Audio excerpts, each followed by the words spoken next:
Welcome to meeting number 31 of the House of Commons Standing Committee on Industry, Science and Technology. Today's meeting is taking place in a hybrid format pursuant to the House Order of January 25th, 2021. The proceedings will be made available via the House of Commons website. As usual, the webcast will only show the person speaking rather than the entirety of the committee. To ensure an orderly meeting, I'd like to outline a few rules to follow. Members and witnesses may speak in the official language of your choice. Interpretation services are available for this meeting. You have the choice at the bottom of your screen of either floor, English or French. Please select your preference now. For members participating in the room, I don't believe we have any, so we will skip that. A reminder that all comments by members and witnesses should be addressed through the chair. Before speaking, please wait until I recognize you by name. And when you are not speaking, please make sure your microphone is on mute. For the purpose of translation, please do not speak over each other so that the interpreters can do their work. Most importantly, as is my normal practice, I will hold up the yellow card for when you have 30 seconds left in your intervention, and I will hold up the red card for when your time for questions has expired. Please keep your screen in gallery view so that you can see the cards when I hold them up, and please respect the time so that we can make sure everyone has a chance to ask questions. Pursuant to Standing Order 1082 and the motion adopted by the committee on February 23rd, 2021, the House of Commons Standing Committee on Industry, Science and Technology is meeting today to continue its study on competitiveness in Canada. I'd like to now welcome our witnesses. Today we have Vas Bednar, Executive Director, Master of Public Policy and Digital Society Program for McMaster University. Ritesh Kotak, Technology Entrepreneur and Strategist. Ellis Ross, Member of the Legislative Assembly of British Columbia, SKENA. And from the Canadian Media Concentration Research Project, Dwayne Winsek, Director of Carleton University, and Ben Klaas, Senior Research Associate. And from First Nations Tax Commission, C.T. Manny Jules, Chief Commissioner. Welcome, everyone. Each witness will present for up to 5 minutes, followed by rounds of questions. With that, we will start with Vas Bednar. You have the floor for 5 minutes. Thank you, Madam Chair. My name is Vas Bednar. I'm the Executive Director of McMaster University's new Master of Public Policy and Digital Society program. As I'm the co-author of a forthcoming white paper on the state of competition policy in Canada, I'm going to focus my remarks on the potential for reform of the Competition Act, particularly as it relates to the digital economy. I'll also commit to circulating that paper to members of this committee when it's published in the coming days. When I started researching competition policy in Canada, I was struck by the lack of scholarship on the subject. Most publications come either directly from government officials or from private actors. And there's not a whole lot of material that sits in a neutral middle ground. So I'd love to see more of that.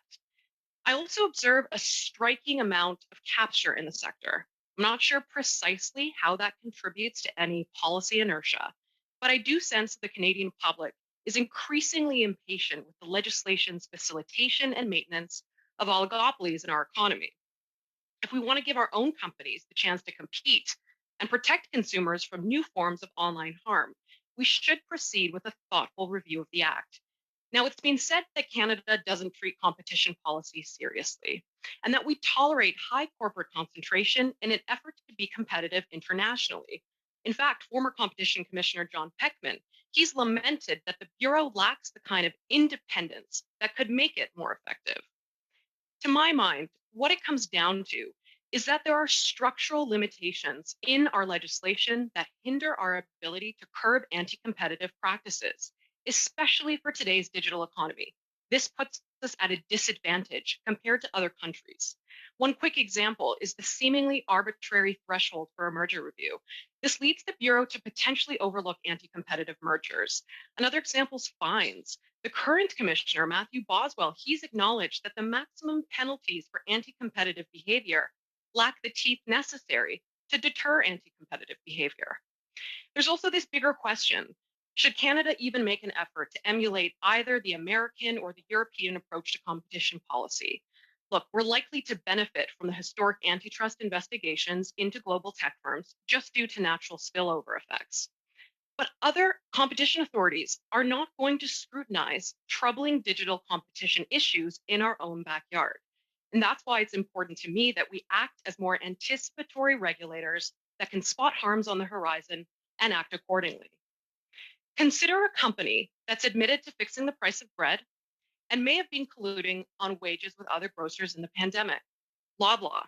Now, as a case study, just think about their deepening across the financial space with PC Financial, health, Shoppers Drug Mart, the PC Health app powered by League, insurance, and the grocery spaces. Okay, this is a case study of the market power that can be achieved through detailed targeted ads and reduced privacy as they refine their proprietary advertising platform, Loblaw Media, emulating a playbook refined by Facebook and Amazon. While this may impact competition, it can also harm consumers by constraining their ability to access everyday essentials at a cheaper price, while Loblaw grows market share. Right now, Canadian competition policy is silent on such Orwellian activities because the legislation and current guidelines do not adequately comprehend or even stop to consider whether and how data creates a competitive advantage. Yet issues on data collection and processing are at the center of current antitrust cases all around the world. Put simply, Canada's Competition Bureau does not have the toolkit for a digital economy. As part of any modernization, we're going to have to critically think about how we can redefine dominance via volume and maybe even richness of data, and also understand the competitive harms that can flow from dominant firms that hold large volumes of information. And maybe one of the most important lessons that Canadian policymakers can learn from the US's recent work investigating past activity from Facebook, Amazon, Google, and also by China's efforts with Alibaba is that it's difficult, it might even seem disingenuous to retroactively change the policy environment in order to rationalize investigations against massive digital firms.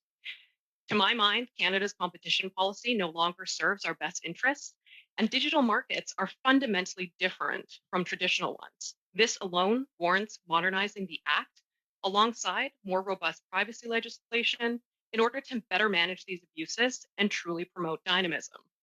Otherwise, companies that pump up prices on bread for single moms can continue to trade on that same mother's personal information. It's time for our legislation to catch up. Thank you. Perfect timing. Thank you so much. We will now go to Mr. Kotak. You have the floor for 5 minutes.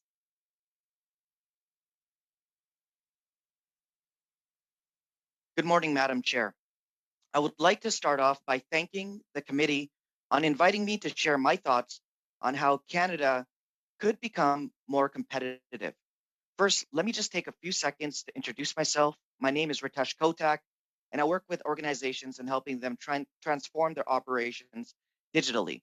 I've studied and worked on this issue globally for the last decade, but my journey actually started a lot earlier. I grew up in a small business. To be more specific, my crib was in a store.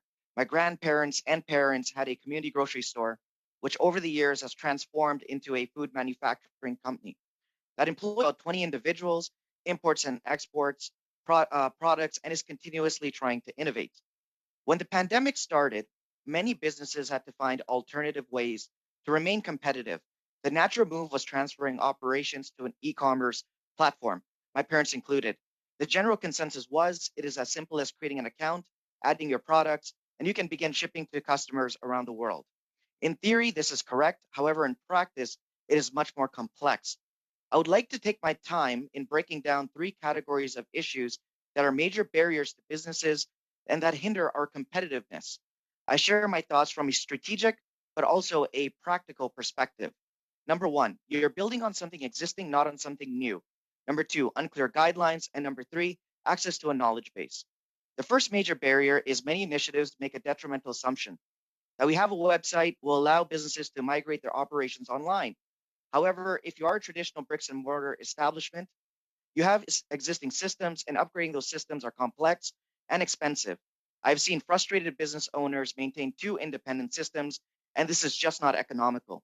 If you want to integrate, it requires additional software and expertise, and this can cost thousands of dollars, be time consuming, complex, and many people are simply unaware of this additional investment. This can also be very stressful. To add to the complexity, we wouldn't normally think of all the labor and challenges from a granular level. such as adding hundreds of products, description, images to shipping the product to the customer, also known as the last mile. With shipping in particular, business owners may end up covering large costs out of pocket as major carrier base rates on weight, not volume. I can elaborate further during the Q&A on this point. It is also extremely difficult for small businesses to compete as shipping rates are significantly higher for small businesses compared to established big box companies, where a package may cost a local business $14 to ship. That same package will cost an established business $4. That's 3.5 times higher. This dissuades customers from completing a transaction, and we see this through the amount of abandoned shopping carts. Shipping companies won't give you a better rate unless you have volume. You won't have volume if you don't offer competitive rates. Given low margins in certain industries, this makes this an impossible proposition, a catch-22. To put a hard number to the amount of effort required, I have technical abilities and understand the different factors and complexities, and it took me approximately 300 hours to figure this out. I empathize with all the small business owners who don't have access to these skills and as last resort have spent up to $30,000 on consultants, money that they didn't even budget for. The second category of issues is that there are unclear guidelines. I'll use my example of the food industry. Many retailers are unaware that shipping to other countries, especially to the US, has its challenges. Since CUSMA increased the de minimis value under Section 321 from $200 to $800 for e-commerce, many organizations are unsure how this applies. From my conversations, I found that different agencies are used to helping businesses with B2B trade, but not B2C trade. I could not find a single resource that aggregated all the necessary information from registration requirements, labeling requirements, to other considerations such as advertising restrictions to data protection. Businesses are expected to comply but are unaware. I even found federal agencies who really wanted to help and answer my questions, but were just unsure on how best to address my inquiries. This is a major barrier to our competitiveness. Finally, there needs to be more done to physically help these businesses digitally transform their operations. We cannot simply put money towards the problem, as it requires physical expertise, a helping hand. As mentioned, it took me 300 hours. I have volunteered my time to assist many organizations digitize because I truly believe that we are all in this together. There needs to be more individuals who have built these hybrid businesses assisting other businesses because personal usage is a precondition to comprehension. There is plenty more I would like to discuss, such as how we can achieve this, barriers to accessibility, and other factors that impact our competitiveness. I thank you for this opportunity and welcome your questions. Thank you very much. Perfect timing. Thank you very much. We now go to Mr. Ross. You have the floor for 5 minutes. Thank you. And my comments come from 17 years of reviewing projects from all different directions. My apologies, Mr. Ross. Would you be able to hold the microphone closer to your mouth? How's that? Is that any better? That's better. Thank you. So my comments come from 17 years of reviewing projects in detail from different directions in terms of viability and process. I believe this is a great context for understanding how to build and sustain an economy, which leads to the topic of competitiveness. I also understand the working end of environmental assessments at both the federal and provincial levels and the permitting regimes under different ministries. I'm sorry, I'm not getting interpretation. Problems with translation. I'll stop the clock. And I'm just going to turn to the clerk. If we can double check.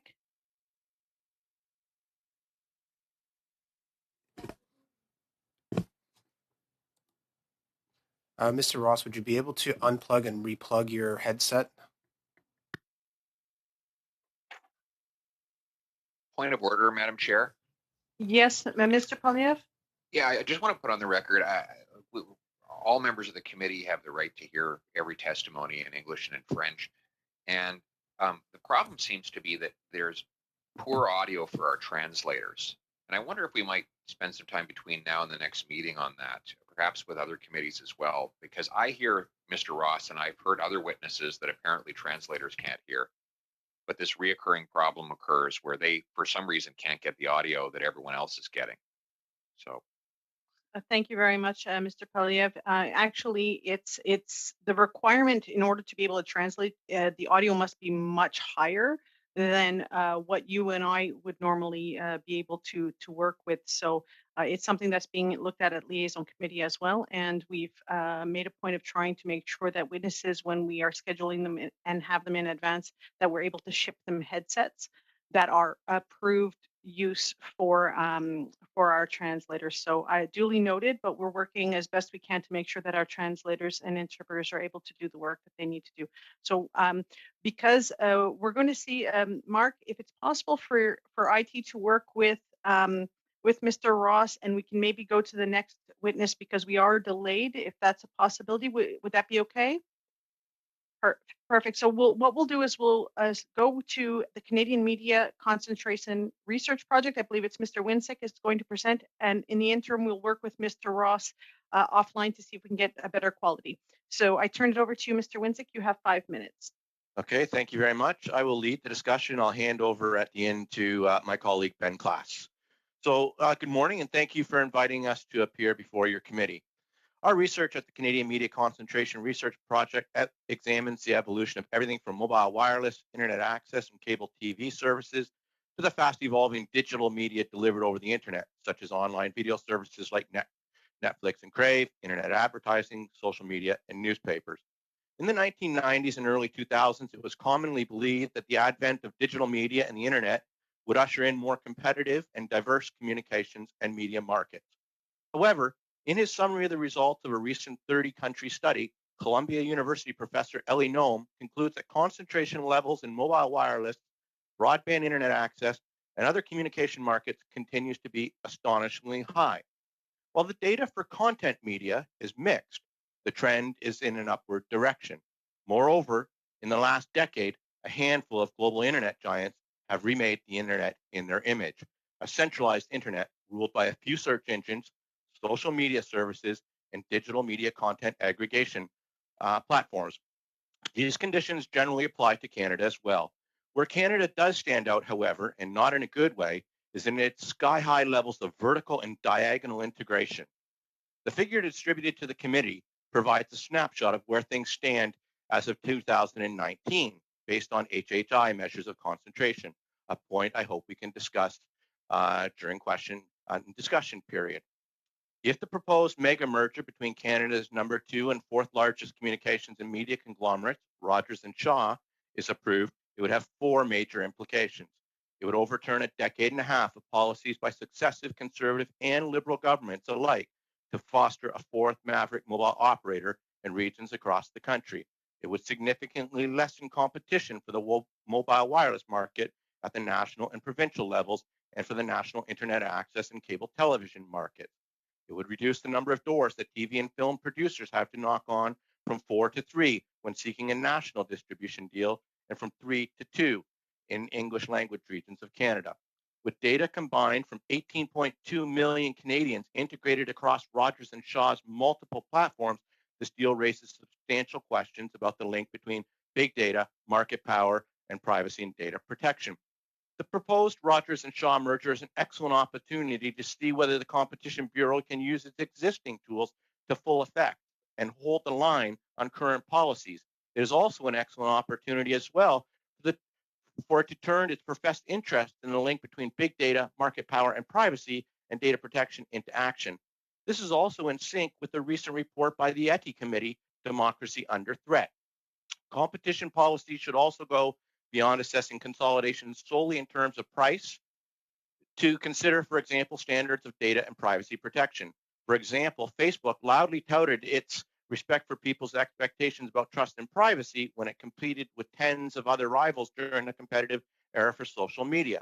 Since taking over Instagram and WhatsApp in 2012 and 2014 and consolidating control over social media, however, it has systematically degraded the standards of privacy and data protection it offers.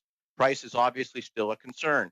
Consider that in oligopolistic mobile wireless industry in Canada, Bell, Rogers, and TELUS have been able to persistently charge high prices that are significantly higher than comparable countries while offering mobile wireless plans with stingy data allowances that constrain how people use their phones and the mobile internet.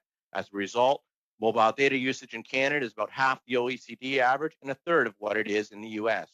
There's also a need to restore a broader focus on broader effects of concentration on competition. for example, the creation of kill zones, as well as how the massive economies of scale, scope, and network effects that are common to digital services are used to buttress dominant market positions, undercut rivals, and expand into new markets. The focus should also be on limiting the threat that concentrated corporate power poses not just to markets, but to policy, society, the evolution, design, and use of technology, and democracy. 4 principles drawn from the history of communications regulation should serve as guides for what a new generation of regulation for communication, internet, and digital economy could look like: structural separation, line of business restrictions, public obligations, and public alternatives. I now turn it over to Ben. Hope you can indulge half a minute. I'll just add 2 points to what Dwayne had to say, and it's observations I made on the basis of the Competition Bureau and CRTC's appearance here last week. I was struck by the Competition Commissioner telling this committee that they don't enforce mergers after the fact. I think that that's like a surgeon saying they don't care what happens to the patient after the operation. And I can't see why approving real mergers with imaginary remedies is a good policy for Canada. Thank you. I look forward to your questions. Thank you very much. We will go to Mr. Jules first, and then we will go back to Mr. Ross. Mr. Jules, you have the floor for 5 minutes. Mr. Jules, you're on mute. Okay, Madam Chair, I will take 6.5 minutes. Madame la Présidente, je vais prendre 6 minutes et demie. J'espère que ça peut aller. Monsieur Jules, il faut que ce soit plutôt proche de 5 minutes. Nous avons beaucoup de témoins, nous avons des retards, alors allez-y.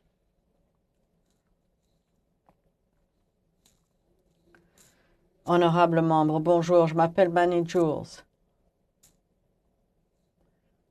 Je suis le commissaire en chef de la Commission de la fiscalité des Premières Nations, l'une des 3 institutions créées par la loi sur la gestion. I was also chief of the Kamloops Indian Band from 1984 to 2000. Thank you for this opportunity to address this committee as part of your study on competitiveness in Canada. Canada's productivity challenge is real, and COVID-19 has made it acute. Meeting this challenge will determine whether or not we can maintain or improve our living standards, lift First Nations out of poverty, and continue to fund our social infrastructure. Despite immigration, Canada is an aging society. Service costs like healthcare will rise sharply. We are going to have trouble maintaining services, particularly at the provincial level, unless we improve productivity. There are few factors that determine productivity, and I am going to focus on just one: improving First Nations investment climate. First Nations are younger and faster growing population than Canada as a whole. We have higher unemployment, lower pay, and often unproductive land. Too many, our children grow up without being exposed to work opportunities and the role models those create. This puts them at a disadvantage for the rest of their lives, and that is not good for Canada's competitiveness.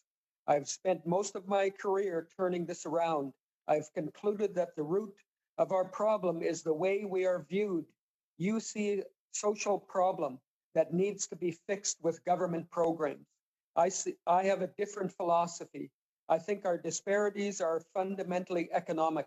Our economic issues are a result of First Nations being systematically legislated out of the economy. Government oversight has prevented investment from happening on our lands. Social problems are a result of that. How can we fix this?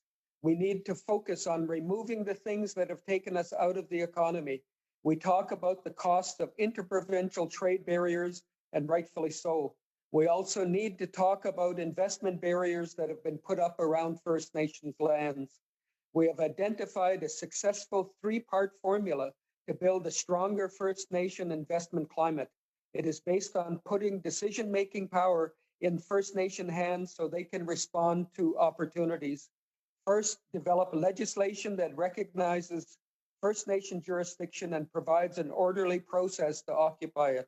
Second, establish First Nation institutions to provide support and standards so that First Nations implement their jurisdiction in a manner that grows their economy and enhances the economic union of Canada. Third, provide training and capacity development to First Nation administrators so they know what to do. This approach has worked.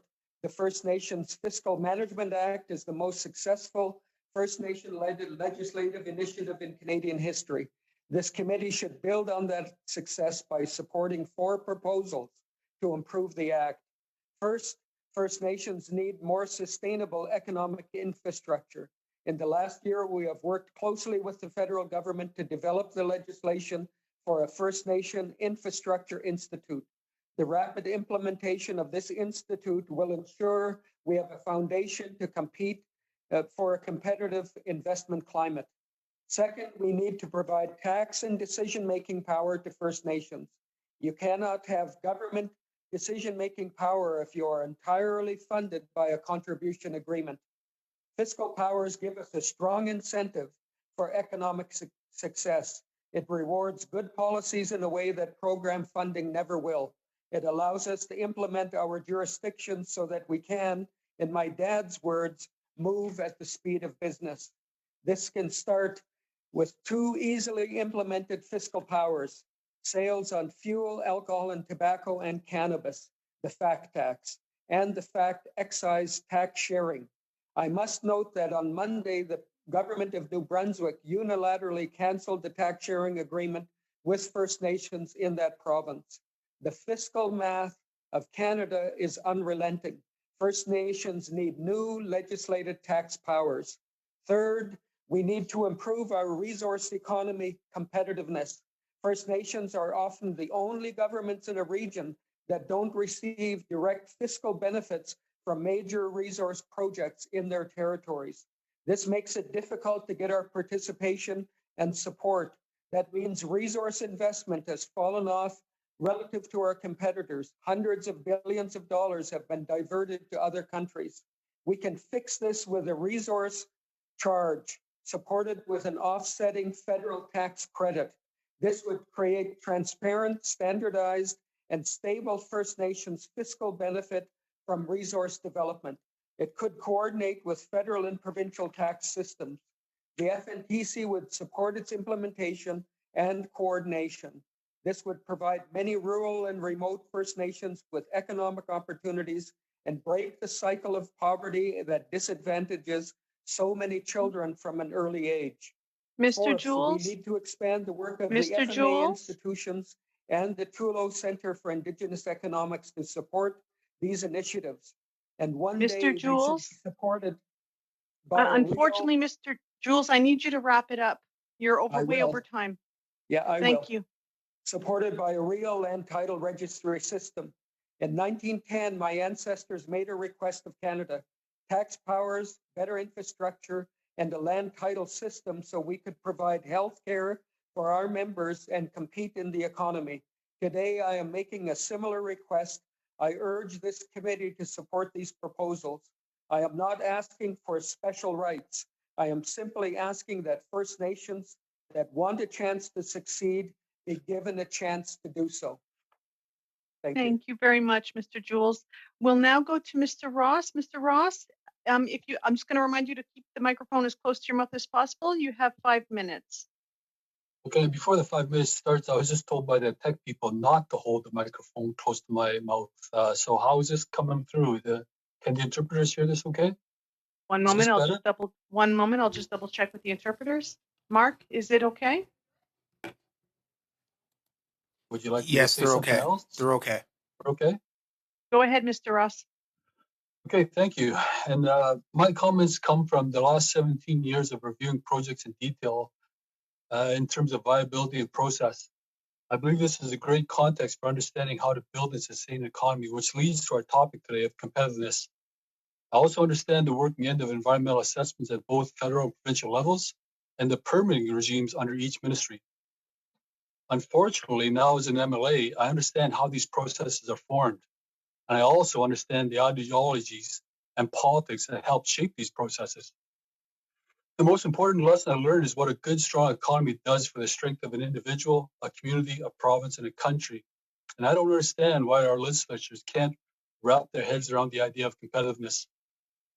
We understand competitiveness where we stifle competition from province to province, but we take a different approach when we deal with our biggest trading partner / competitor to the south of us.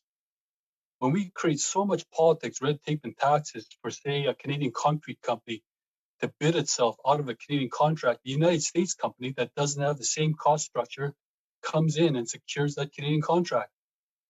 The same approach of politics, red tape, and taxes plays out when we stop the export of oil and gas to Asia, and then we turn around and ship that same resource to the United States, so the USA can supplement their own overseas export market as well as domestic markets. And this is happening as we speak in BC, especially around LNG, where the USA wants to export BC LNG because BC LNG is cleaner, and we can't get LNG off our shores. You'll hear stories from BC talking about the exploration coming from the mining industry, but what you won't hear is no mining company wants to invest in BC. No mining company is going to make an FID.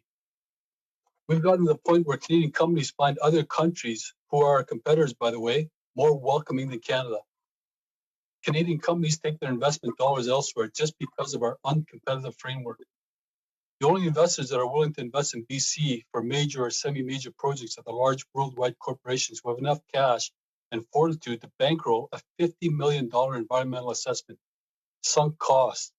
And even those corporations are starting to cut their losses and leave Canada. No doubt you heard about Chevron's decision to take a step back on their $32 billion LNG project in Kitimat. Chevron can't sell their equity stake, 50% equity stake in their project, a project that has the support of First Nations, has 2 LNG reserves in BC, a fully permitted pipeline, and a fully permitted liquefaction facility. And they can't get any interest from the worldwide community. There is something wrong with Canada and BC's competitive structure when a world thirsty for clean energy has no interest in doing business in Canada. Thank you, Madam Chair.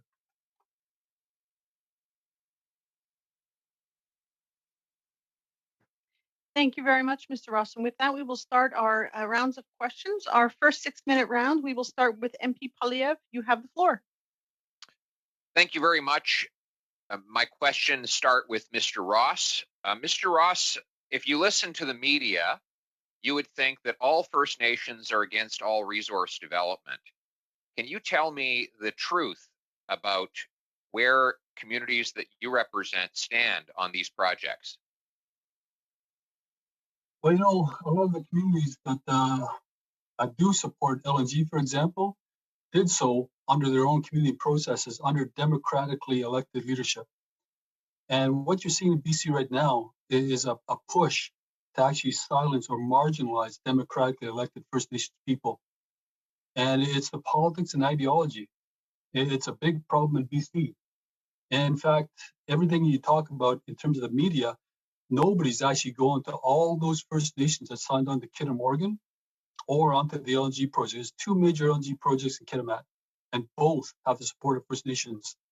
Nobody wants to do a story on it because it's just not sexy enough. It doesn't make headlines.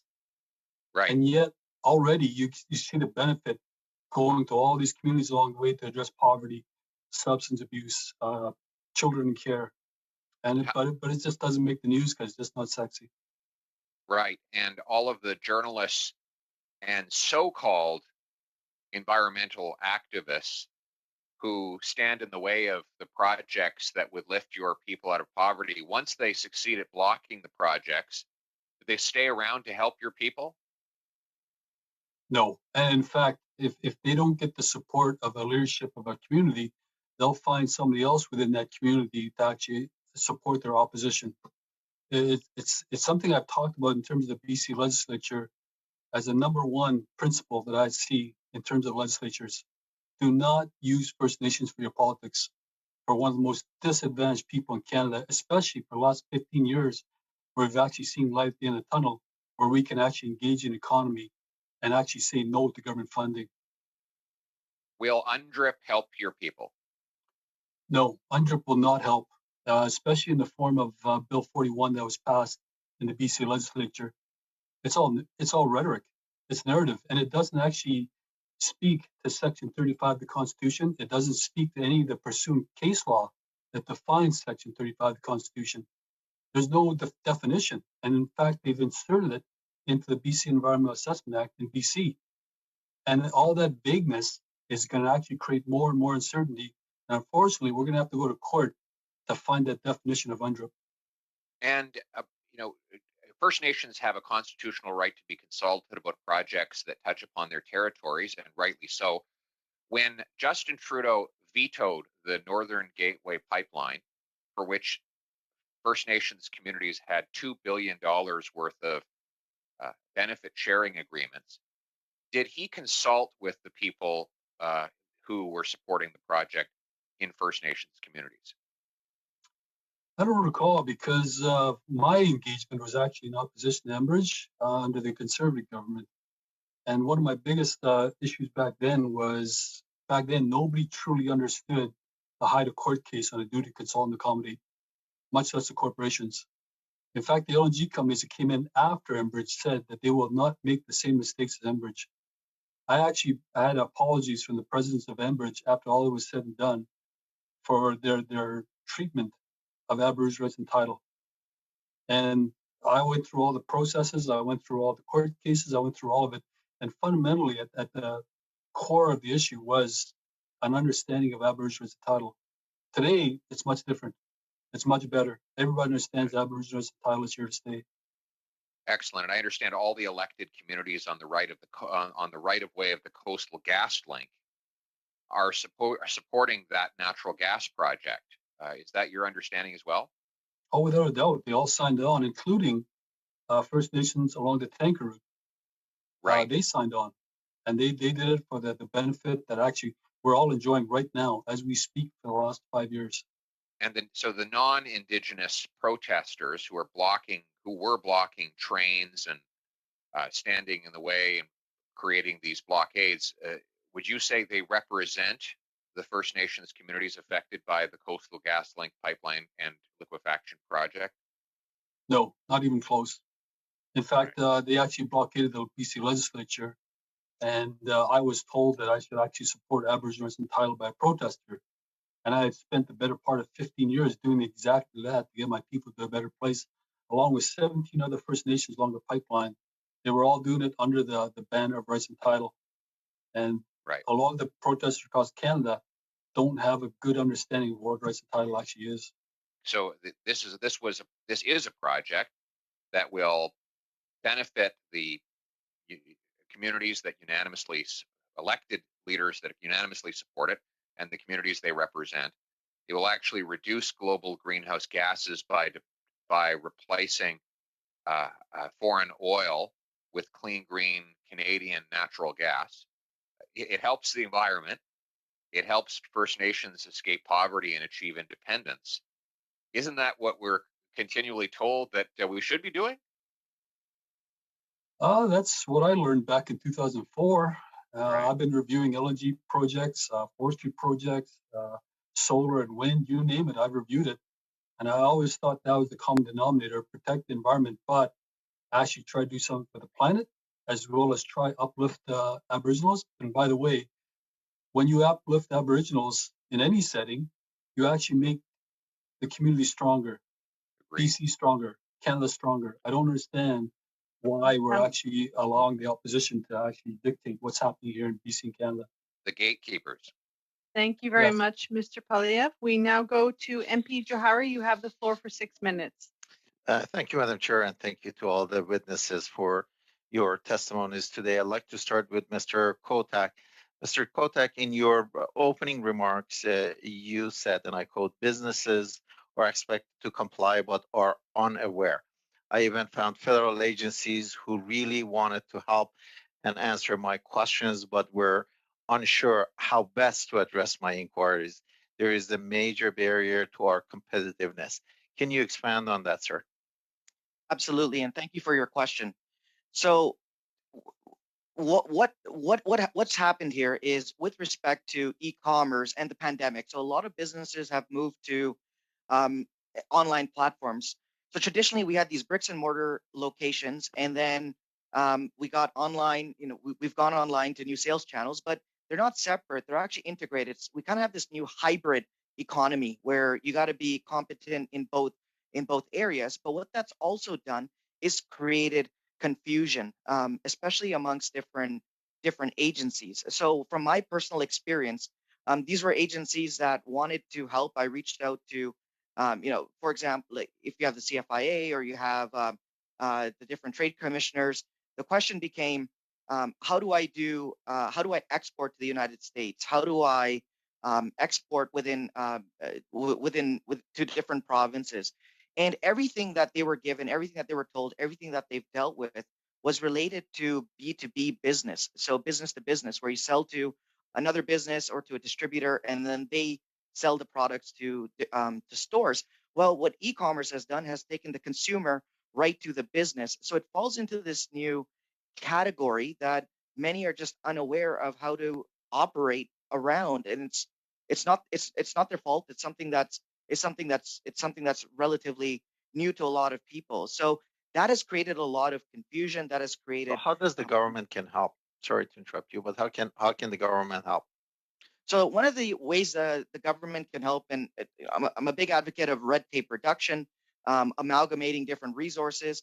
If there was a toolkit, if there was a single source where a small business or any business could go that would have access to information related to export, technical resources, information related to different platforms and accessibilities, if there was a one-stop shop or a digital toolkit, that would make life a lot easier for small businesses. Currently, what we have is the information's available, it's out there, but it's in different areas. And if you're a small business, you might not have the ability to be able to locate the information and then leverage the information, implement the information, and then capitalize on it through different sales channels. So the amalgamation, red tape reduction, and having all those resources in a single place would definitely be beneficial to small businesses.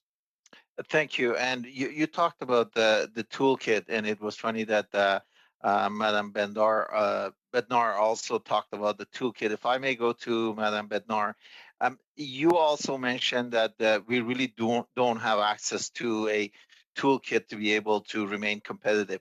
Can you share your if there's any clarifying statements you want to make, or can you expand on that one? What type of toolkit do we need? Sure. I mean, recently there's been more writing about exploring whether the Competition Bureau needs the capacity to have the ability to conduct market studies. So authorities in the US can compel particular information from businesses in order to kind of keep pace of trends in the sector and then better understand kind of where there might be emerging issues of concern. We don't have that. In terms of toolkit, I also mentioned, independence. We do nest our Competition Bureau within the ministry, and some people kind of point to that as a potential kind of opportunity for conflict. I mentioned the somewhat arbitrary threshold for merger reviews. I worry and wonder that we're missing mergers that we should be a little bit more thoughtful about. And also fines. So our capacity to levy fines, which frankly, fines exist as a deterrent, may not in fact be the deterrent that we hope them to be. Last thing I'll maybe offer is just that we have other pieces of legislation that have a bit more of a schedule for review. I believe the Banking Act gets a little bit of a look every 5 years.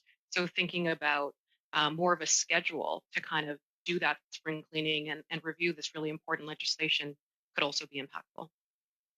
Thank you. I got about a minute left, and I want to continue with you, Madam Bednar. You talk about anticipatory regulations. Can you expand on that one, please? Sure. I mean, it strikes me that competition policy is inherently retroactive, right? We evaluate mergers after they happen. Sometimes we're going back in time. And I think what I worry about, since we're not being thoughtful about the digital economy and kind of the implications of data and consumer data held by companies, that we're going to be stuck in a situation where years in the future, we're then retroactively applying that lens to companies in a way that, as I said, appears disingenuous, is confusing, and punishes firms more than empowers them to understand the most effective ways to be responsible innovators. Thank you. I got 5 minutes 5 seconds that I yield back to the chair. Thank you very much. Notre prochain tour, c'est député Lemire. Vous avez Mr. Lemire, you have 6 minutes. Thank you, Madam Chair. I'm going to start with Chief Jules. I'd like to say Kwe to start. I would like to know your reaction to the exchange you just heard between MP Poilievre and Mr. Ross. Do you agree with what we've just heard, as they attributed some words to First Nations? And you know that at Parliament, we debated C-15, which recognizes the rights to self-determination for Indigenous peoples. Do you find that that is an interesting avenue, especially with the obligation to consult First Nations? Would you prefer that?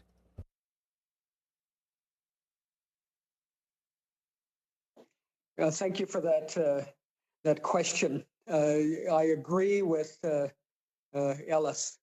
He's got a long-standing experience in this area. What we need in this country is economic reconciliation, fundamentally.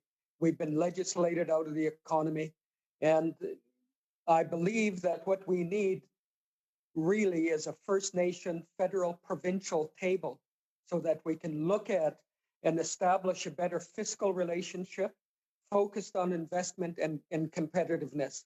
I think that's the fundamental way we've got to move forward, addressing the myriad of concerns. One of the things that Ellis was saying is that, and I agree full-heartedly, just having one piece of legislation doesn't lead to true reconciliation.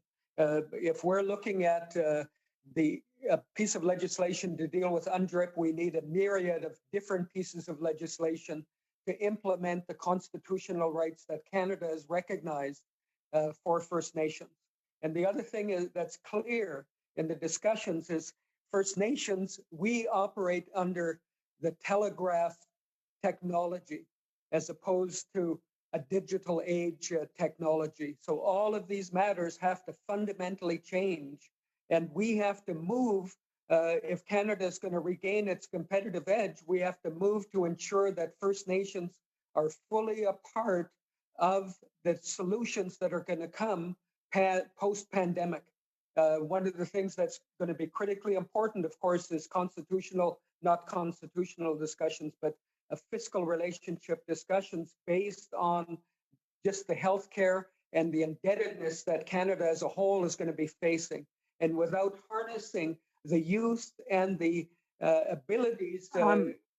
One moment, Mr. Jules. Unfortunately, we're losing translation. The quality of the sound is a little. Is it possible for you to get a little closer? Yes, when I speak, I was moving a little bit further away, so I'll do that. And Okay. I'll speak a little bit slower. Thank you. And what I'll do is I'll start back the clock. Thank you. Go ahead. Okay.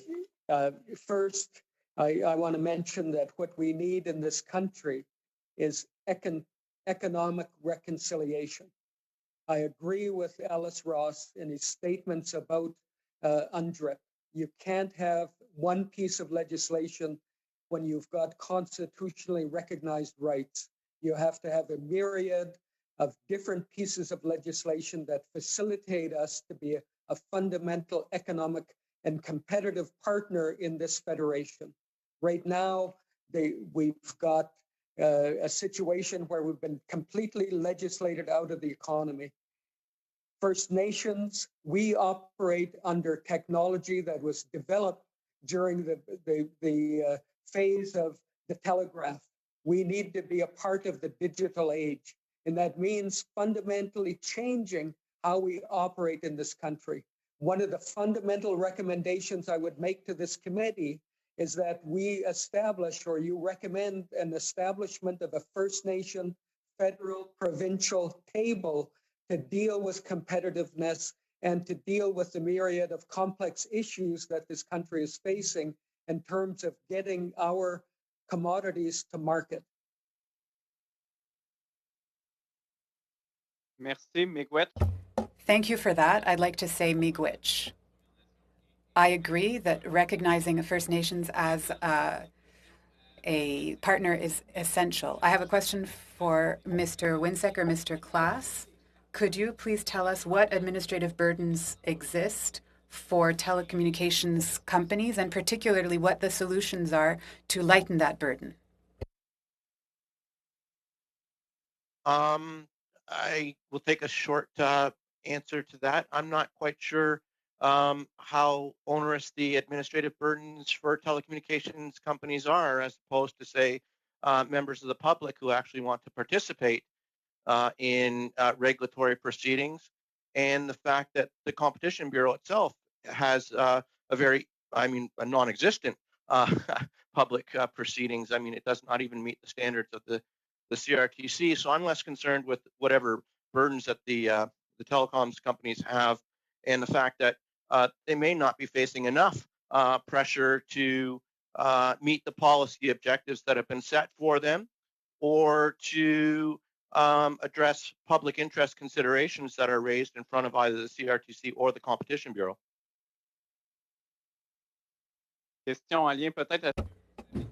And perhaps a link up with what we heard in the previous study. What can the federal government do in terms of regulations to help the competitiveness of small service providers compared to the big ones like Bell, Rogers, and TELUS? Yeah. I'll turn that to Ben.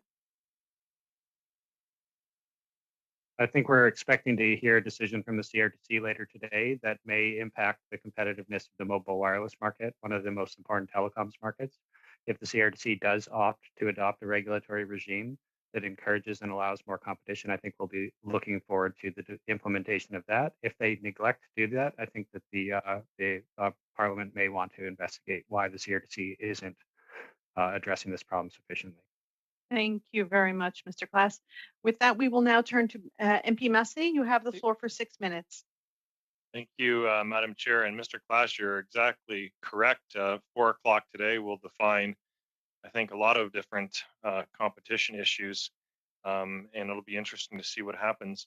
I do want to start my questioning, though, to Ms. Bednar and her studies right now. Have you come across, and do you have any commentary about the efficiency provisions that are in the Competition Act right now? We've heard testimony at this committee of this archaic part and component that's very unusual for any country to have, let alone Canada, and its consequences are quite significant. Can you provide some commentary on that, please? Of course, I mean, just to start, I'll say I echo the previous comments have been made, and economist Robin Shaban is my collaborator for that white paper I mentioned that's coming up. So, you know, one, I do defer to her criticism and observations, and two, I think it would be smart. I think it feels inevitable for us to reevaluate the efficiencies defense and kind of what it's helping and what it's hurting. I wonder and kind of observe with the proposed Rogers-Shaw merger, you know, this is an opportunity for people to learn about the efficiencies defense. And I don't think the general public, and I hope it's not too much of a reach for me to say this, are as concerned with the minutia of competition policy as they are with the sort of feeling or sentiment that it's not evaluating large proposed mergers in the way that consumers are. So again, in an effort to rebalance across private interests, public interests, worker interests, now would be a great time for Canada to hit refresh on the Competition Act. And I hope we'd hear from a lot of really interesting voices for more ideas on that. Yeah, when it got reviewed here last time, it was scoped so narrow. I had many amendments. They were ruled out of order. In fact, they were designed to keep it from getting a further review, because at the committee here, I had several that addressed issues that were deemed out of the scope of the study because the government had made it so descriptive and limited that it wasn't even a holistic review of the Competition Act. It was just basically a piecemeal approach, and so it would be erroneous to us to assume it's had a thorough review. I want to go to I want to continue with Ms. Bednar, then to Mr. Wensick as well too, because this is important. Because Mr. Peckman, the former Minister of Competition Bureau, he acknowledged the quote scarce enforcement resources that they have, and also noting it erodes the ability of the bureau to actually take initiative. Is that the evidence that you're seeing as well too? It seems to me, from my experience being here, the Competition Bureau is almost on a defensive perimeter and having to deal with a number of different things. They, the current commissioner didn't say that they, stopped doing files, but he clearly indicated that when they had new ones pop up, they had to put other side of work aside. So your comments on that, and then to Mr. Wensek as well, too, please. We've certainly seen the comparative under-resourcing of our own competition bureau when it's put in that international context. I can't speak to the bureau having to pick and choose where to enforce, but I can also offer, I believe a review of the Competition Act was hinted at maybe in one of the more recent mandate letters, in an interview in the Globe and Mail with the outgoing Minister of Innovation. It was previewed that the Competition Act might be reviewed or that it was a policy priority. So again, I wonder and worry if we're just kind of all dancing around the same conversation. Secondly, just for a moment, there's more public discourse on competition policy right now. That's really healthy. That's really good. But I pointed to the capture in the sector. So recently, earlier this week, there was an op-ed in the National Post framed as a kind of response to something Robin and I had written from 3 Bay Street lawyers. Now, I'm wonderful, and I'm happy to hear other perspectives, but I do wonder, about their client list and the other interests they're protecting, and we need more transparency. Like, let's just call a spatula here. Thank you. Thank you. And I noticed that exchange as well, too. And I do have a subsequent question related to conflict of interest that even involve this actual department having the Competition Bureau in its, as part of its structure. It's absurd. One quick thing, my understanding historically is that the policy function of the Competition Bureau was minimized in about, I want to say 2011. I can follow up on this. So yeah, in terms of their intellectual independence, it's very difficult. And I believe there was a sentiment that having the governance institution responsible for enforcement could create their own internal conflicts if they were also drafting the policy. But again, it's one of the ways that our bureau has less teeth than others. Yeah, well, this is the industry committee is the number one lobbied place outside of the finance, because they get it all with the budget consultations, and including MPs. And it's absurd that the Competition Bureau is in the same type of a element. I'll have to come back to Mr. Wensek later for my second round, because I've taken up time here. I will provide you an opportunity, as the chair has given me 30 seconds, but I thought this was very important because there's a cultural problem and a structural problem with having the Competition Bureau having to police itself versus all the lobbyists that take place in this House. Thank you very much. And we will start our second round. We go with MP Dreeshen. You have 5 minutes. Well, thank you very much, Madam Chair. And I know when I first entered politics in 2008, the first book that I read was from Calvin Heelan, Dances with Dependency, Out of Poverty Through Self-Reliance. And having spent a number of years on Aboriginal affairs and Northern development, it sort of has helped guide me in my thoughts as far as how we should be looking at Aboriginal leaders and the advances that they should be able to use in order to help in their communities. And I know that I've spoken with you, Mr. Jules, on a number of occasions, as we've discussed different ways in which governments could allow First Nations people to actually help look after themselves rather than this continuous malaise that they are in, because governments seem to feel that they know best how to run their lives. And so this is where I'm coming from when I address these questions to both yourselves, Mr. Jules, and to Mr. Ross. I know, Mr. Jules, you've talked about the importance of decision making for unemployment and being able to look after the land.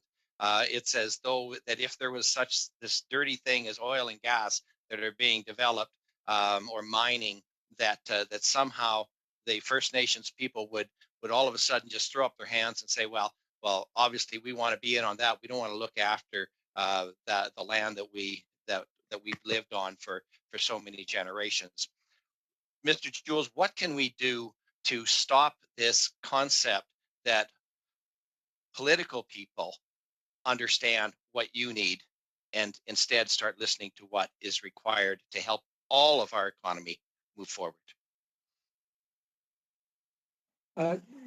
Fundamentally, the biggest issue that we face is the fact that when governments begin to deal with First Nation issues, we're viewed as a liability. My understanding is that the government, when they look at a myriad of issues, it's over $1 trillion worth of liability, and that hampers a lot of the innovative methods that we can begin to move forward. And what I've always maintained is that let us take on the responsibility of liability. Let us look after ourselves because we know the priorities that our First Nations people need. And that means recognizing the fundamental powers of First Nation governments, meaning access to the resources that are exploited within our traditional territories. And the way to do that would be to ensure that we have a resource charge, that we have skin in the game. And one of the best incentives is not federal government or provincial government programs, but economic power. And that is the biggest incentive in creating wealth and not managing poverty. Thank you so very much. And again, but then there are decisions that are made by government. Let's stop moving our energy to the east. Let's not allow Northern Gateway to proceed. Let's put other barriers in place, like in C69, which is additional regulations, which are barriers to, as far as they are concerned, they seem to be barriers to the general industry, but it's barriers to your people as well. Mr. Ross, I know that you mentioned that, that there are concerns as far as Chevron is concerned, where they have thrown up their hands in despair and have essentially walked away from this large job and wealth creating projects, rather than take what we need to sell to the world to help as far as greenhouse gases are concerned and to sell our technology. Can you explain what are our regulatory processes that we put in place, how much they are damaging that opportunity? And as you had mentioned before, you talk about how the U.S., how because we stop what we do, that is going to help supplement their markets. Yes, we know who it is that benefits from all of the eco-activists that stop investment in Canada. Could you quickly comment on that? Yeah, there's a lot there. And by the way, I was never a fan of self-governance for First Nations. I was a fan of basically getting involved in the economy and my band is not suffering under the Indian Act anymore. Back in 2003, we were. We've got enough resources now within the current system where we're actually making our own decisions, developing our own programs without self-governance, and we're actually buying private land. In terms of how we're actually unfortunately, Mr. Ross, unfortunately, the time is up on that round, and I want to make sure everyone gets their time. We'll now go to MP Lambropoulos. You have 5 minutes. Thank you, Madam Chair.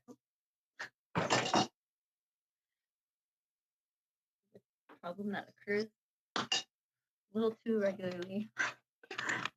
Thank you, Madam Chair.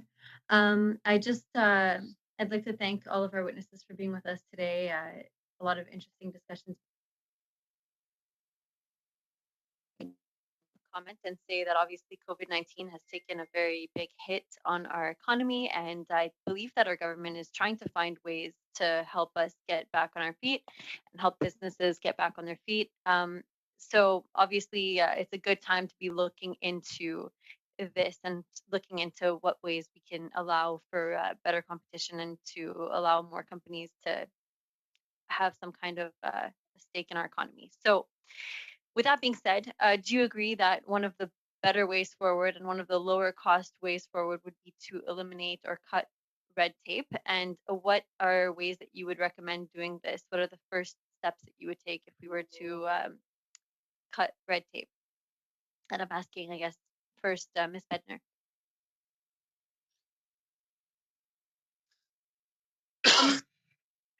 Yeah, thank you for the question. I mean, I've focused my testimony on the Competition Act specifically. I don't view the act as a form of red tape. It's kind of the guidance and guardrails to protect against anti-competitive behavior. If I could pick up on something Mr. Kotak shared, about the pandemic, going digital, bringing more companies online. I think that's another reason to want to consider as you look at red tape for sure, but just recognize growing e-commerce, competition for consumer data from a loyalty perspective, loyalty programs, trying to offer people hyper-personalized ads. This is also something that's worthy kind of scrutiny. And when I make that point about being anticipatory and spotting harms on the horizon, it's about recognizing these patterns and trends and then making sure that our legislation properly captures them and isn't silent, because the silence and kind of the distance between what's happening in terms of the economy and what our legislation thinks about is really concerning. Thank you. Thank you. And Mr. Kotak, would you like to comment as well? Thank you for the question. I'll be brief in my remarks, and I'll use the example of, so you have, let's say, a small flower shop, and that flower shop has, because of COVID, has been forced to essentially rethink how they're going to do business, so they've gone online. Well, that's opened up a lot of opportunities, but also challenges. And I'll take, for example, cybersecurity, privacy, all those things that the small business might not think about. They might not know. There's some stats here. 38% of small businesses get breached. 1 in 4 don't even know that they've been breached. So it's a whole other area of issues that they might have not traditionally budgeted for, might have not thought of, might not be aware of their obligations, might not be aware of all the legislative requirements. So if we're able to aggregate and kind of reduce the burden through red tape reduction, it would allow them to A, compete, B, stay secure, and that's good for Canada just in general. Thank you very much. My next question goes to Mr. Jules. What are the main barriers that you think are stand in the way of Indigenous communities when it comes to competitiveness? There are a myriad of barriers, and I think it's some of the most important barriers that this country has to deal with. One of the fundamental changes, I believe, that would really change our economic well-being is a proper land title system, so that we can trade amongst ourselves. This has created about $170 billion worth of a credit gap. The other thing that could be done is the federal and provincial government sharing the tax revenues that they collect on reserve lands right now. According to our statistics, through real property tax, First Nations, about 110 across the country, are collecting $100 million and $10, or $110 million, I should say. The federal and provincial governments over the same lands are collecting $700 million. And that imbalance should be fixed. Thank you very much. I saw the yellow card wave, so my next question would have taken too long to ask. So I'm done. Thank you.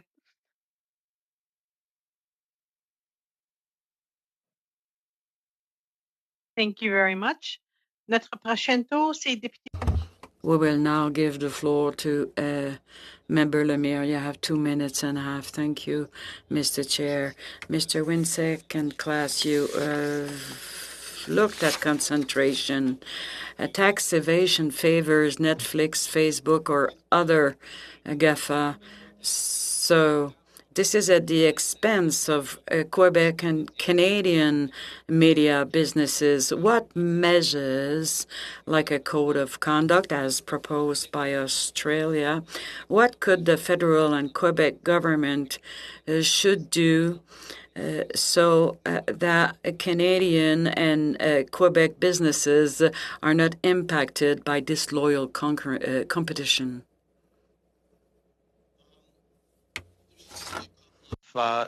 Questions there. I think the idea of the tax question, I mean, I think that's pretty low hanging fruit, and that we can standardize the HST, GST across like services. I think we're waiting on developments agreement at the OECD on digital services tax that would harmonize that across the OECD countries. I think that's fine.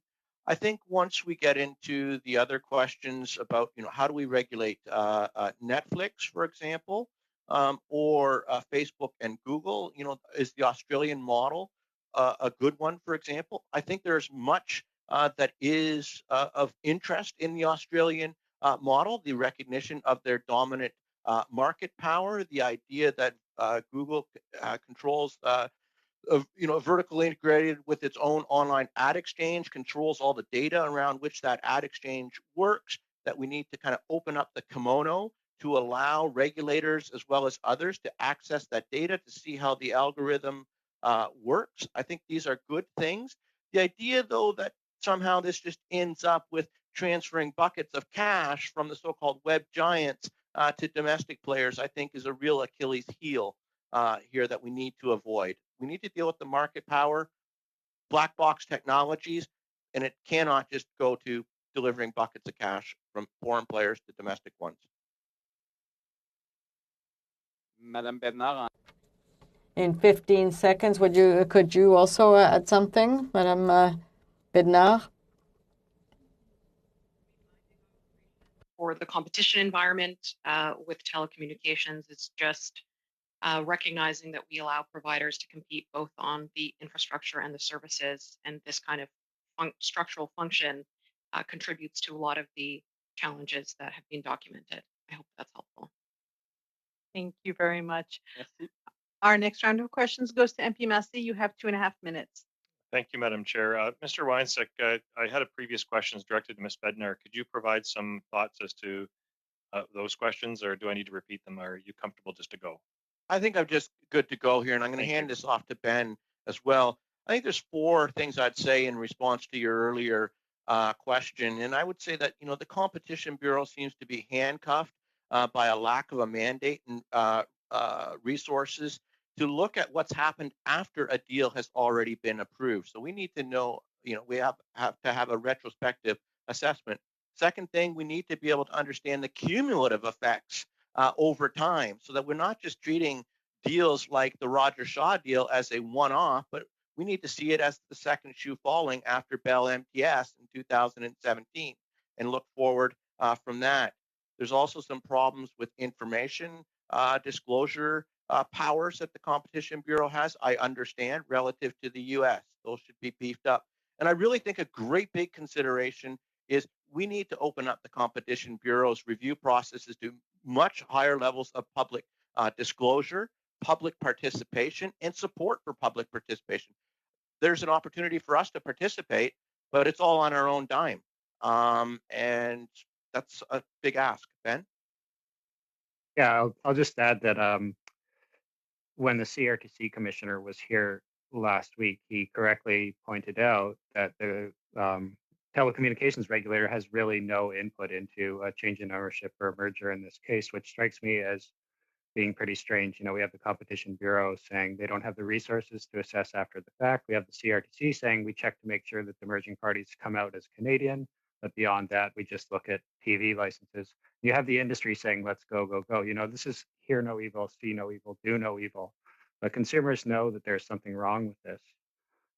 And I think that it's Parliament's place to look at this particular issue. I think one place to start would be with this presumption. And if I can just quickly read from the Competition Bureau's page on mergers. Mergers are generally viewed as a positive way to increase competitiveness, it says, allowing Canadians to benefit from lower prices and higher quality services. All parties are contemplating business mergers are strongly encouraged to contact the Bureau at the earliest opportunity, even before submitting a notification. So the idea that we have a CRTC that does not look at this, the Competition Bureau that can't assess whether its policies are successful or not, and an industry that's gung-ho on mergers, it all just sort of reeks to high heaven to me. Thank you very much. Our next round of questions will go to MP Baldinelli. You have 5 minutes. Thank you, Madam Chair, and I'd like to thank all the witnesses for being with us today. As a McMaster alum, I think I'll start with Ms. Bednar and follow up on some of her comments and look forward to her paper being shared with regards to the Competition Bureau. And over the past couple of hearings, we've had a number of individuals come forward and talk about Section 96 and the efficiency defense, abuse of dominance, private right of action, and today hearing about anticipatory regulations. We've heard from the Commissioner of Competition about lack of resources. As part of your paper, are you going to be coming forward with ideas on amendments that you would like to see, or proposing that be put into the act to improve Canada's competitiveness and ultimately the economic recovery? Yes, the paper does conclude by identifying about 10 or 11 areas of opportunity for us to start to reconsider. It's viewed, we're hoping it's a catalyst to more conversations. We don't want to be too prescriptive in terms of, proposing something as distinct as an amendment quite yet, but we do look forward to being hopefully an active and productive part of a more rigorous process going forward. And certainly, we'll be looking at considering dropping that efficiency defense, which may have served Canada quite well in a historic context, but again, I think is dated and not serving the public interest any longer, and often confusing people, unfortunately. And as well, also the notion that I think it was indicated earlier about not having the power to go back and examine, and is that something to consider as well? Yeah, like thinking of legislation as a time machine. I mean, right now the Competition Bureau has this ability to issue something called an advanced ruling certificate. It's an ARC for mergers. This commits the Bureau to never reviewing a merger again after it's already been reviewed. So we could consider whether that's truly useful, whether it helps us. But again, unless we also take another look at the thresholds for that prompt a merger review, I think we are probably missing a lot of really thoughtful interrogation that we could have in Canada that, once again, no one else is going to do for us. It's truly up to us to be thoughtful about what's occurring in our own backyard. Thank you. I'd like to go on now to Mr. Jules and thank him for his presentation. And interesting, I was taking notes. So you had mentioned about the First Nations Fiscal Management Act, and you had indicated it had been the most successful First Nation initiative in Canadian history. And I'd like to see if you can elaborate on that and why you feel that. Well, when we first started, there was just very few communities that it's optional, first of all, I think, which is really critical. There were very few communities that started initially to be involved in the optional legislation, and now we've got over 300 communities right across the country that we work with. We've, through the real property tax system, we've seen our properties increase in value some $3 billion over the last 15 years. So an incredible amount of growth. We see annual growth of about 13%. And of course, this is going to be impacted by COVID-19. And so we have to be able to, not to go back to normal, but build back better to ensure that our economies will continue to be successful. We've had over $1 billion worth of bonds through the First Nations Finance Authority. We've helped the federal government enact the 10-year grant funding program for First Nation communities through the First Nations Management Board. We are currently developing the concept of our own infrastructure institute, which would allow the federal government to monetize capital contributions to First Nations, and that will really accelerate business-ready infrastructure within reserves right across the country. Thank you, Mr. Jules. And Madam Chair, I think I have less than 20 seconds, so I'll cede any other further time. Thank you. Thank you very much. Next, we'll go to MP Assassi. You have 5 minutes. Thank you, Madam Chair. Thank you to all the witnesses. If I could start off with Ms. Bednar. Let me first acknowledge that I share your concern that the Competition Act has not, over the decades, hasn't really attracted the attention one would hope, especially considering that Canada has been a pioneer in this area. It was the first country to adopt legislation, antitrust legislation. But given your deep understanding of the structural elements of the Competition Act, you did refer to decisions that were made in 2011, which stripped away at the policy capacity of the Competition Bureau. For the benefit of the members and for the public, would you mind elaborating on that, what happened in 2011 and what the implications were? I'll do my best. I wish I had a little bit more detail. This is kind of a factoid that's come up in some of my background conversations with people, with a range of experts and scholars. And my understanding is that maybe I need to go back and take a look and kind of go on LinkedIn and count how many policy analysts there are, but that there's fundamentally less public policy capacity at the Bureau than there used to be. And I think coupling that with the funding over time. And if you just think about the exponential acceleration, the exponential growth of the digital economy and our increasingly digital society, of course, that puts additional pressure on policymakers and on the Bureau. So I'll do my best to sleuth out a bit more detail, but that is my best understanding and certainly worthy of fact checking.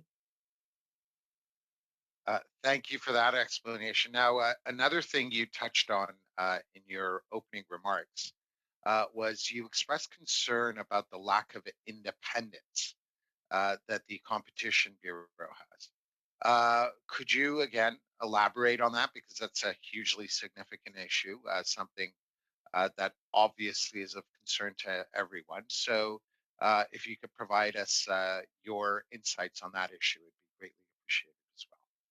Sure. So it's a common thread. I mean, I also lamented that lack of scholarship, but of course there is scholarship, and that's a common kind of criticism of how we've structured our Competition Bureau. Other competition authorities have more independence. They have, of course, more power, more funding, but also almost have like a ministerial-like authority to pursue reviews, to publish papers. If you look at our bureau, a lot of the publications are summaries of a meeting that took place. They're explanatory. You can get context on a decision that was made, but it lacks that perhaps proactiveness or forward-looking view.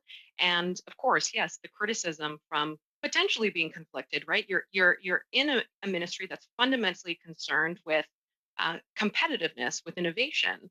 And that might lead some people to advocate for the kind of comfort and inertia of the status quo, because, for a lot of companies, maybe that's more productive if our competition policy is totally silent on the creative ways that they're looking to establish, assert, and preserve their market dominance.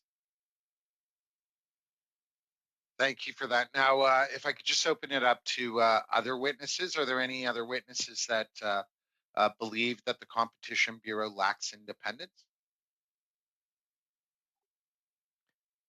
I'll just say one thing on there, and I think it's more about what we could call regulatory hesitance. Yeah, I'm not so sure about the independence part. I don't have enough knowledge and experience of that. But a Harvard study back in 2009 pointed to something that it called regulatory hesitance amongst Canadian regulators. We have good legislation and regulatory measures on the books, but when it comes down to brass tacks, regulators seem to lose their spine. And I think that's the big issue here. Fair. But we're talking about independence, Mr. Winsek. So anything regarding the independence of the Bureau?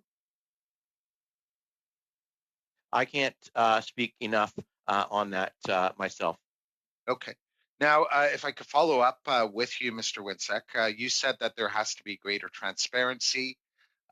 One of the issues, obviously, is that much of the work that the Competition Bureau does has to do with business proprietary information. That's one thing. I'm out of time. I apologize, Mr. Winsek. My apologies, MP Assassi. So with that, we finished the second round. As I mentioned, we'll go to 1:30. So what we'll be able to do is have a slot for each of the parties.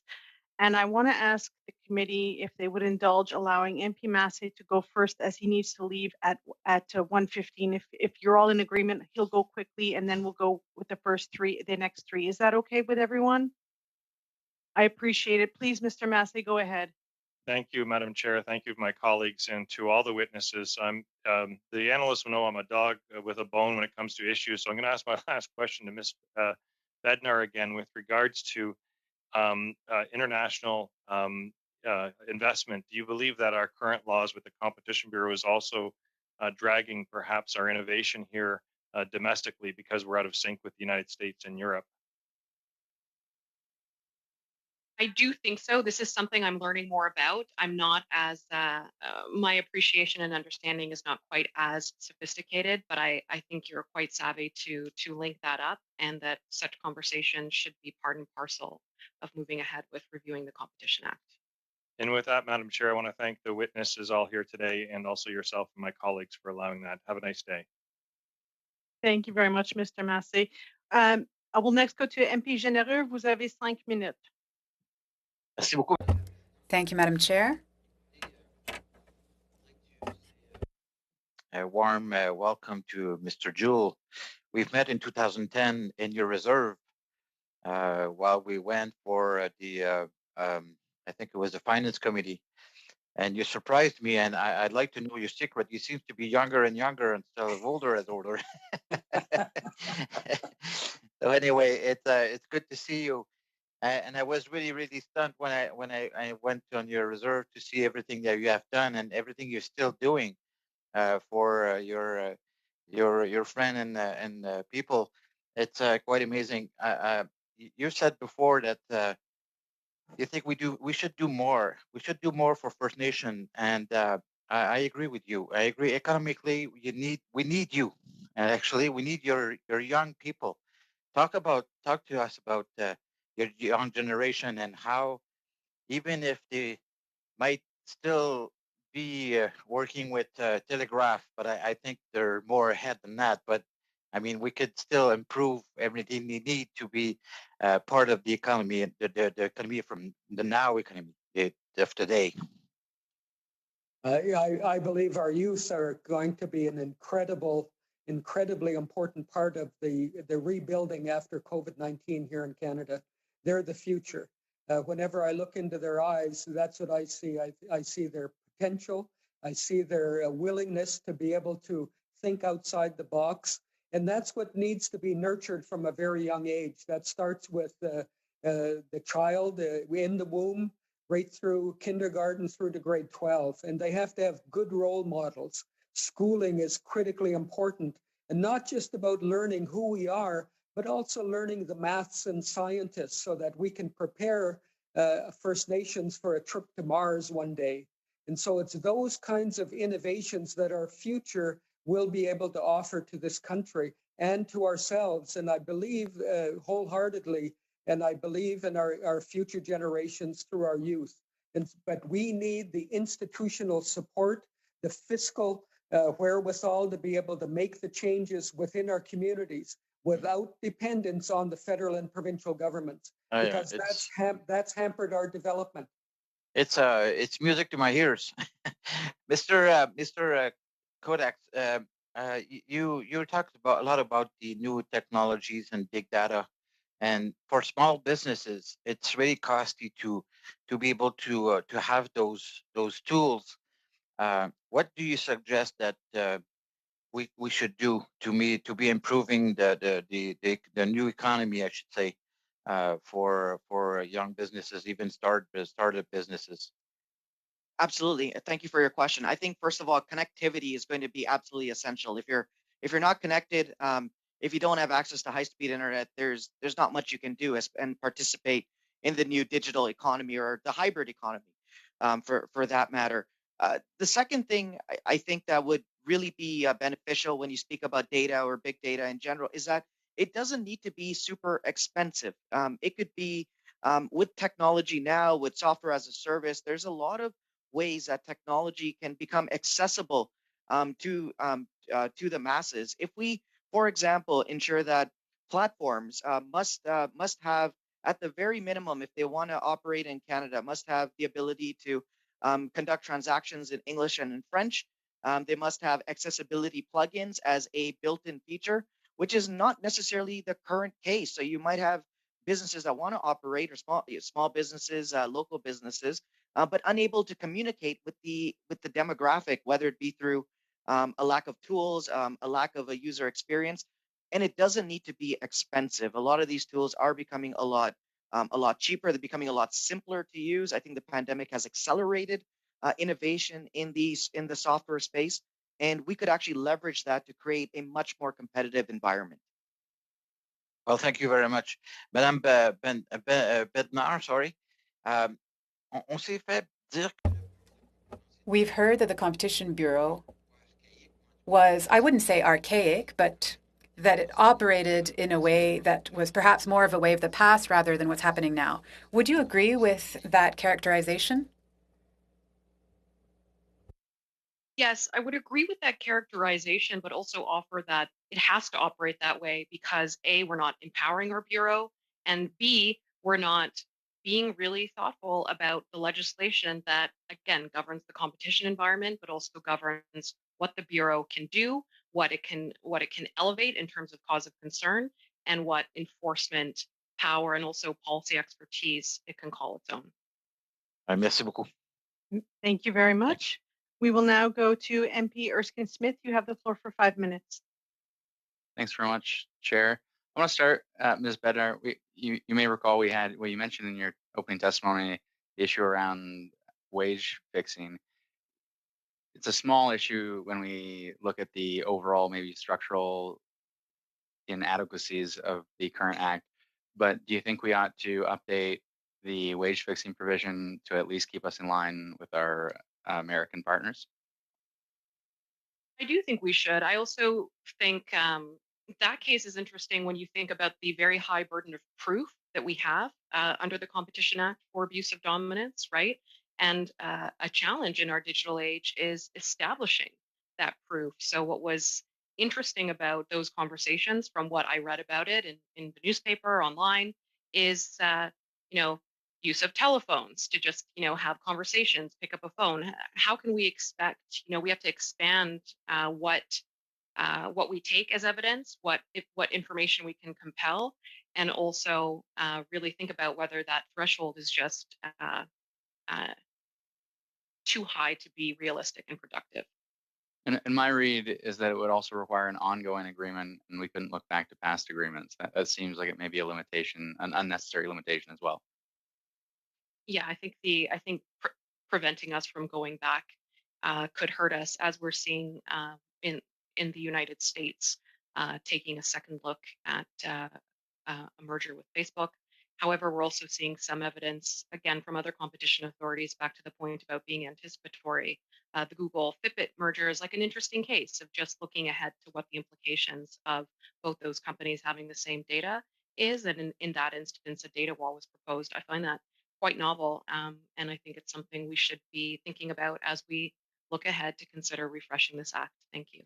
And have you turned your mind to, as you look to your policy paper and finalizing that policy paper, I look forward to receiving it, the question not only of resources for the commissioner and some structural limitations, the question of thresholds in M&A transactions, they seem to be quite high in Canada in comparison to other countries, and especially as it relates to the digital economy, where really serious upstart competitors may not be of such a large size, and yet we may still want to maintain that competition. Have you turned your mind to the threshold question? Yes, we're thinking about the threshold. Again, it's just how has the digital economy changed? Changed and challenged what we think about when it comes to evaluating those mergers, specifically from a startup perspective as well, right? The ability of larger incumbents to snatch up smaller companies that could be growing or have information that they need. So yes, it's absolutely on our radar.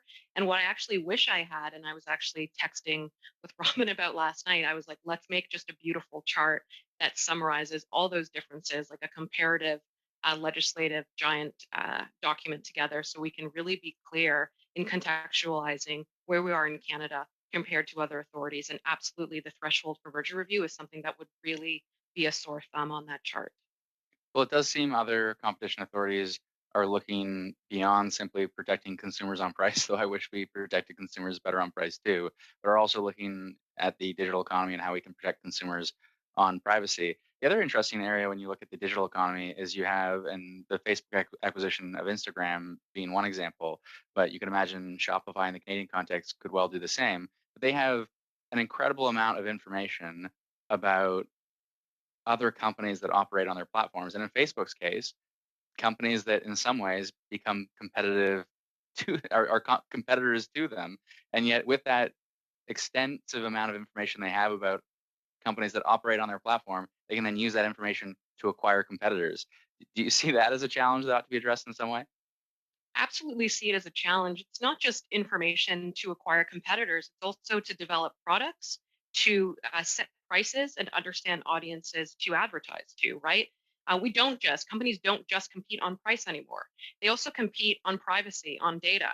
I wonder and sometimes worry that, I did mention the company Loblaw. I kind of think Loblaw knows more about me as an individual than the government of Canada.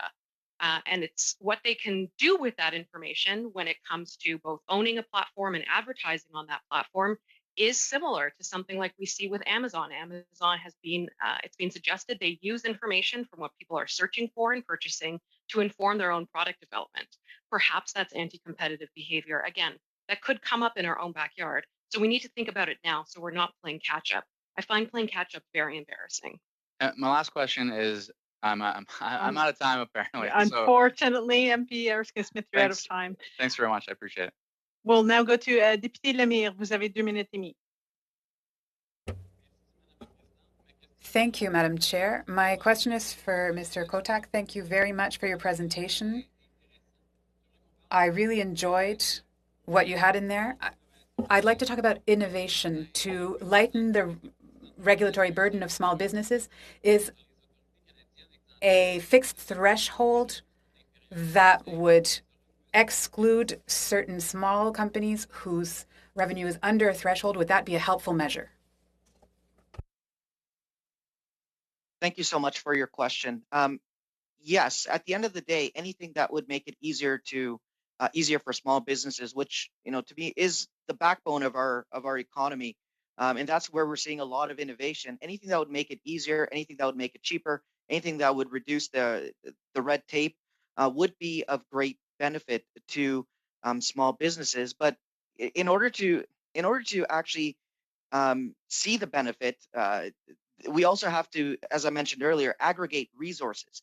And if we're able to aggregate, if it's easier for that small business to spin up, to essentially start conducting commerce, to understand the different tools that are available to them, to have point people within government to help them navigate the regulatory space. And if we reduce that red tape, yes, it will increase competition, which in turn will also increase innovation for Canada as a whole. Could you tell us about the barriers that innovation companies experience in regulating? Are we limiting innovation in Quebec and in Canada? So from my personal experience, what I truly believe is that when you have regulation, so regulation is good. It protects Canadians, tells us what we can and can't do. But at the same time, we need to make it easier. We need to make it more accessible. So let me give you an example. If you're a small business trying to operate in the food space, do you really understand the regulations that are within the industry? If you want to sell across the province, bilingual labeling requirements. Do you understand all the stuff when it comes to, again, the label, the prior notices? There's so many different elements to this. So yes, I truly believe that if we can cut the regulation, but at the same time make it more accessible, put it in simple language that people could actually understand, that in itself will make it easier and increase competition. Absolutely. Thank you so much. Thank you very much. And we have about 2 minutes remaining. Mr. Poliev, would you like to take that last 2 minutes? If you don't mind, I would love to. Go ahead. I'll pose a quick question to Mr. Jules, our Chief Jules. Chief Jules, there's a major pipeline project running near your community. You're in Kamloops, of course. Trans Mountain is running near where you live. Has the approval on construction of that pipeline been a net positive or a net negative for the people you represent? We had quite a bit of consultation within all of the communities that were impacted by the pipeline, and every one of our Shuswap communities agreed that it would be beneficial for our communities to engage in a business way with the Trans Mountain pipeline. And so every one of our communities is benefiting to a huge degree. What is missing from the equation is what I talked about a little bit earlier, is a resource charge to make sure that all of these issues are dealt with up front, that we're not having to invent something every time we're dealing with a new pipeline or a new development. And the other thing I'd like to say is that we also have an agreement with New Gold by which we benefit to the communities to a substantial degree. Over 120 community members are working in the New Gold, and a lot of those taxes, TAK, SIS, goes to the federal and provincial governments with no real benefit to the First Nation communities. And so there has to be a greater resource revenue sharing in a fundamental way with First Nations. Right. So you're in this, again, the strange situation where the federal government takes away money from your community, and then you're expected to go to Ottawa and ask for some of it back, when in fact it makes more sense to just let you keep what should be yours. Exactly. We're out of time, but Madam Chair, I have talked with all the parties, and I just wanted to put forward an informal motion that we open up the previous study on Shaw-Rogers merger to additional submissions of written commentary from any stakeholders who are interested, and that the analyst decide on a deadline for receiving that written information, and that he and his team incorporate it into the final report draft.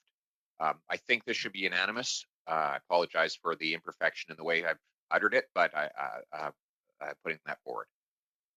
So, Mr. Polyev, as we had not received notice of that, if it's okay with you, because folks have to get to QP, would it be possible for us to get back to this at our earliest convenience with you? I'm happy to check with our normal clerk and be back to you by email, if that's okay. Yes, absolutely. Thank you so much. And I want to thank everyone again today for their flexibility and their patience and collaboration to make sure that everyone had a chance to get their questions in, and for those that gave up their slot so that we can get to QP on time. Thank you so much. And à nos interprètes, merci énormément. Thank you very much to our interpreters. You're working so hard as usual. We really appreciate what you're doing for us. And thank you for your patience of our democracy and votes. And with that, I will call this meeting adjourned. Merci.